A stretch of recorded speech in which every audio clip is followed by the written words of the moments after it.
fazem uma oração que na verdade não está cumprindo o propósito dela, porque a oração, em primeiro lugar, tem que ser algo que faça com que a gente possa se ligar a Deus. E Jesus percebia no coração das pessoas que aquele tipo de oração que estava rolando ali era uma oração que não estava cumprindo esse papel, era uma oração, era um posicionamento humano que estava fazendo com que as pessoas estivessem se vangloriando ou se exaltando ao invés de estar exaltando a Deus. E ele começa o seu discurso, seu ensino sobre oração, dizendo que a gente não faça isso. Na verdade, a pessoa que tem essa conduta que Jesus denuncia, ela está se promovendo, ela está se vangloriando, e ele convida a gente a refletir exatamente sobre isso. Jesus diz para a gente em Mateus 6,6 o seguinte, que quando a gente for orar, a gente deve ir para o nosso quarto, fechar a porta e orar a Deus que está em secreto. Mateus 6,6. Ele denuncia antes, dizendo, cara, não é assim. Não façam como os hipócritas, que estão querendo, na verdade, se destacar no meio da multidão, fazer um show pirotécnico. E ele diz, cara, tu quer orar, tu quer ter um encontro com Deus? Vai para o teu quarto. Vai para o teu quarto e se reserva lá e tu vai ter esse encontro com Deus. E a gente faz uma leitura para os nossos dias, né? A gente traz essa questão e percebe que esse quarto que Jesus está convidando não é só literalmente o nosso quarto. Eu percebo aqui que ele usa o quarto como expressão para mostrar um momento íntimo da gente. Em verdade ele diz, cara, vai para o teu lugar mais íntimo, aquele lugar da tua casa, aquele lugar que tu chega, a tua praia, sabe, o teu Ralph lá, onde tu anda de skate, o teu lugar íntimo, onde tu encontra Deus, onde tu pode estar em secreto, quietinho lá, buscando a Deus. E falando de ti, falando do que tu está vivendo, dos teus sonhos, dos teus anseios. E Deus que te conhece em secreto vai te ouvir, vai te escutar.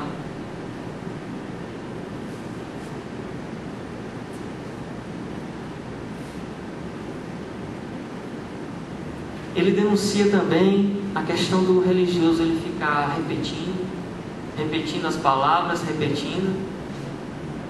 E eu fiquei meio intrigado com essa coisa, sabe? Porque a gente, em primeiro lugar, quando a gente verdadeiramente quer ter uma ligação com Deus e quer caminhar com Ele, a gente é desafiado a cada dia, a gente é desafiado a cada momento a ser transparente para Deus, a verdadeiramente colocar o nosso coração, se arrepender e iniciar essa caminhada, e uma caminhada onde a gente busca Deus como direcionamento para a nossa vida, para os nossos caminhos. E ele diz, cara, não fica repetindo não palavras tolas, não fica repetindo coisas, porque não é por aí não. O nosso Pai está lá no céu, cara, ele espera mais da gente, além de palavras repetidas, de uma oração bem eloquente. Muitas vezes a gente não fica com intimidade de orar em público, né? Diz assim, cara, tu é doido, vou orar em público não, eu sou tímido e tal. Quando na verdade essa é a oração. Não é a oração que você, para começar a orar, você muda a sua voz, você cria toda uma situação.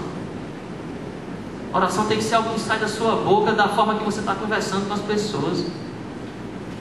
E Jesus diz pra gente, cara, não fica repetindo palavras tolas, e eu sou pai. E às vezes eu fico imaginando, sabe o que, cara? Algo assim, a minha filha chegar pra mim, né, e dizer assim, chegar na minha frente e ficar na minha frente dizendo, pai, eu quero um sanduíche, pai, eu quero um sanduíche, pai, eu quero um sanduíche, pai, eu quero um sanduíche, pai, eu quero um sanduíche, pai, eu quero um sanduíche. Cara, será que minha filha precisa chegar pra mim pra pedir uma coisa dessa forma? Será que eu não vai cair minha ficha? Eu vou, depois de um monte de tempo, dizer, peraí, tu quer o quê? Não é por aí, cara. Não são palavras repetidas que vão fazer com que o braço de Deus seja derramado sobre sua vida. Não é por a gente morrer fazendo coisas, sacrifícios para alcançar a Deus. O nosso Deus, Ele é amoroso, um Deus que nos ama. E Ele espera simplesmente da gente que a gente abra nosso coração para Ele, seja íntimo dEle. Que a gente possa olhar para Ele e ser transparente. Chegar para Ele, cara, da forma que você é. Eu me lembro no começo da minha caminhada que eu tinha uma dificuldade muito grande. Era tipo assim, eu batalhava para ser um cara, né? Tipo, buscava santidade, aquela coisa toda, e muitas vezes pisava na bola e já vinha direto para Deus. Deus, eu vacilei, cara, isso aqui e tal. Só que tinha coisas na minha vida que eu queria trabalhar, que eu queria conquistar, que eu queria realizar. E muitas vezes eu estava mal no coração e quando eu chegava para Deus eu não tinha coragem de dizer para Ele. E fica parecendo, sabe o quê? Aquele teu amigo superficial, que tu encontra ele assim na faculdade, na praia, e ele diz assim: e aí, cara, como é que tu tá? E tu diz: ah, tô massa, cara, tá massa, tá beleza, tu tá todo quebrado por dentro, cheio de problema, mas aí tu diz: ah, tá tudo massa, cara, tá show, sabe? E eu tinha muitas vezes essa postura com Deus. Eu tava cheio de problemas e quando na hora que eu ia orar, eu fazia social com Deus, sabe? Como se Ele não soubesse o que eu tava passando. E eu tenho entendido, cara, que Deus conhece tudo, cara. Deus sabe todas as coisas. Deus sabe tudo que você está pensando, vivendo e que está projetando, e até que ponto você vai conquistar e até que ponto você não tem estrutura. E Ele está esperando só que você, que eu e você, que a gente reconheça isso, que a gente reconheça nossas limitações, que a gente reconheça os nossos pecados, onde a gente tem vacilado na vida. Ele espera que a gente se confesse para Ele verdadeiramente, que a gente entenda isso, e que a gente possa verdadeiramente, a partir disso, buscar um arrependimento.